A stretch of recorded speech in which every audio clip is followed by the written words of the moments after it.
As President of the United States, I was present at the first Pan-American Congress in Washington, D.C. That this country is in a state of unexampled prosperity. The figures show that we are furnishing profitable employment to the millions of working men throughout the United States. Political bodies exist to secure responsible and to execute the will of the people. From these great tasks, both of the old bodies have turned aside. Instead of instruments to promote the general welfare, they have become the tools of corrupt interests which use them impartially to serve their selfish purposes. Behind the ostensible government sits enthroned an invisible government, owing no allegiance and acknowledging no responsibility to the people. To destroy this invisible government, to dissolve the unholy alliance between corrupt business and corrupt politics, is the first task of the statesmanship of the day. First, whether we shall retain, on a sound and permanent basis, our popular, constitutional, representative form of government, with the independence of the judiciary as necessary to the preservation of those liberties that are the inheritance of centuries. The nation has awakened to a sense of neglected ideas and neglected duties.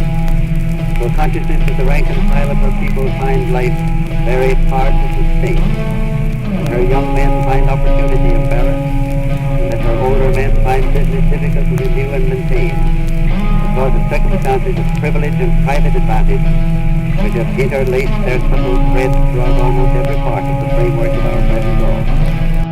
Americanism really began when robed in nationality. The American Republic began the blaze trail of representative popular government. Representative democracy was proclaimed the safe agency of highest human freedom. The expenses of the government reach everybody. Taxes take from everyone a part of his earnings and force everyone to work for a certain part of his time for the government. This campaign is more than a contest between two men. It is more than a contest between two parties. It is a contest between two philosophies of government. Littleness, meanness, falsehood, extreme partisanship, these are not in accord with the American spirit. I like to think that in this respect also, we are moving forward.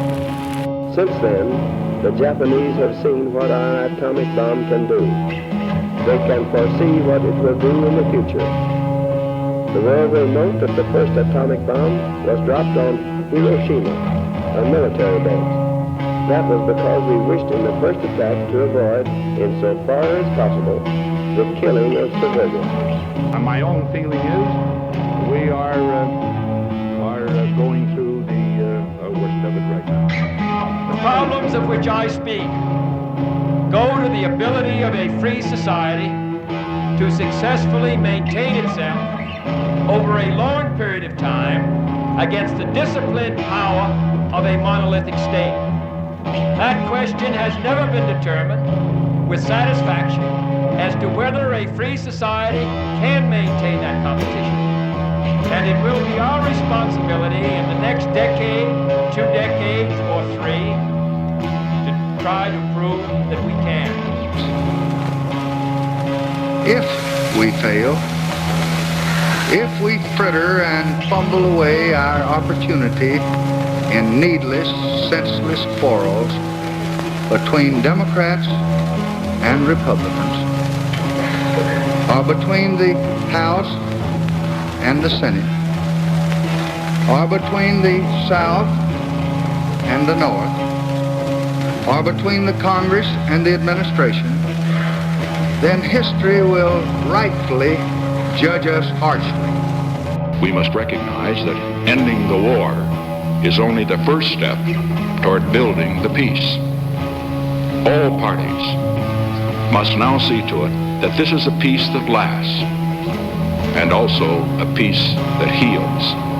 The primary purpose of this program is the reconciliation of all our people and a restoration of the essential unity of Americans, within which honest differences of opinion do not descend to angry discord.